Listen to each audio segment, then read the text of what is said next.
milyong pisong halaga ng mga gamit sa sasakyan ng natupok sa isang gusali sa Binondo, Maynila. Nasa frontline ng balitang yan si Nina Ongpauco. Maitim at makapal na usok ang bumalot sa commercial residential building na yan sa Binondo, Maynila kagabi. Pahirapan sa pag-apula lalo't galing ang usok sa natupok na auto supplies at mga gulong.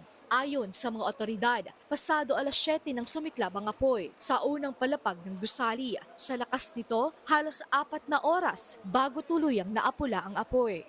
Hindi po kagad namin siya ma-penetrate dahil nga po sa kapal ng usok. Ang SUV na ito na nakaparada sa harap ng nasunog ng gusali, nabagsakan ng debris. Nasa 6 na milyong pisong halaga ng mga ari-arian ang natupok. Hindi bababa sa 5 pamilya ang apektado. Sugatan naman ang 2 fire volunteer. Iniimbestigahan na ang pinagmulan ng sunog. Nagbabalita mula sa Frontline, Nina Ongpauco, News 5. Mga kapatid, Jiggy Manikad po, iba na ang may alam at may pakialam sa panahon ngayon. Para sa konkreto, kumpleto at komprehensibong balitaan sa Frontline, mag-follow at mag-subscribe sa social media pages ng News 5.